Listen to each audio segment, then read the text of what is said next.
শিউলি কিচেনে আপনাদের সবাইকে স্বাগত। আশা করি আপনারা সবাই ভালো আছেন। আজ আমি বানাবো ছোলার ডালের খিচুড়ি। এটা মহরম স্পেশাল রেসিপি। এটা মহরমে বানানো হয়। এটা এক একজন এক এক রকম ভাবে বানায়। তো চলুন দেখে নেওয়া যাক আমি কিভাবে বানাই। তো এখানে আমি ছোলার ডাল নিয়েছি। ডালটাকে খুব ভালো করে ধুয়ে পরিষ্কার করে সিদ্ধ করে নিয়েছি 50 থেকে 60% মতো। এবার একটা পাত্রে ঘি দিয়ে দিচ্ছি।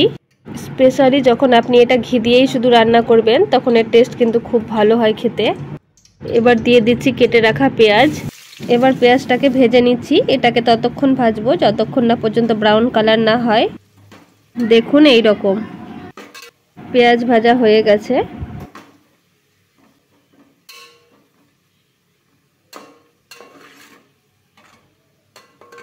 এবার এটাকে তুলে নিচ্ছি। ওই ঘিয়েই দিয়ে দিচ্ছি গোটা গরম মশলা আর দিয়ে দিচ্ছি তেজপাতা। তারপরে অ্যাড করে দিচ্ছি চাল। আমি এখানে গোবিন্দভোগ চাল নিয়েছি। ভালো করে মিক্স করে নিচ্ছি এটাকে।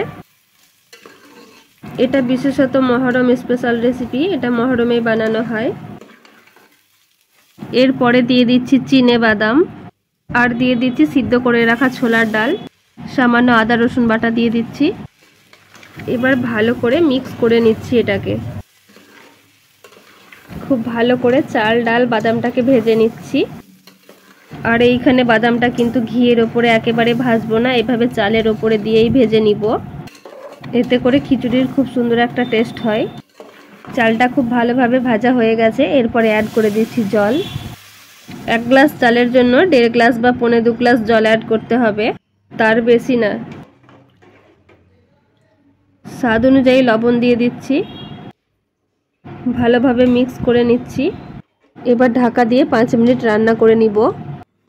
5 মিনিট পর জল অনেকটাই শুকিয়ে গেছে আর চাল ওপরে দেখা যাচ্ছে।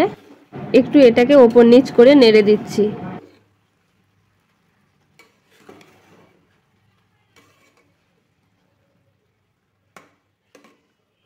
এই পর্যায়ে দিয়ে দিচ্ছি কয়েকটা কাঁচা লঙ্কা। যে পেঁয়াজ আমি তুলে রেখেছিলাম সেটা এখানে অ্যাড করে দিচ্ছি।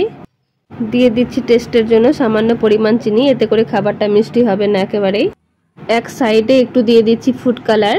এটা কিন্তু অপশনাল, দেখতে ভালো লাগার জন্য আমি দিয়েছি। এটাকে এখন মিক্স করব না, অল্প আছে দমে রেখে দেবো 10 মিনিট মতো।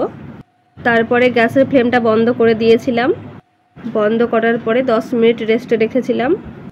এটাকে হালকা হাতে মিলিয়ে নিয়ে এখানে সার্ভ করে নিয়েছি। ভাজা পেঁয়াজ, লেবু, কাঁচা পেঁয়াজ দিয়ে একটু গার্নিশিং করে নিচ্ছি। এটা খেতে খুব টেস্ট হয়, অবশ্যই ট্রাই করবেন এটা। সাধারণত চিকেন পোলাও, মাটন পোলাও তো আমরা হামেশাই খেয়ে থাকি, কিন্তু একবার এই ডালের পোলাও বানিয়ে ট্রাই করবেন। এবার এটা যে কোনো নিরামিষ আমিষ পদের সঙ্গেই খেতে পারেন। আপনি চাইলে এটা রায়তার সঙ্গেও খেতে পারেন।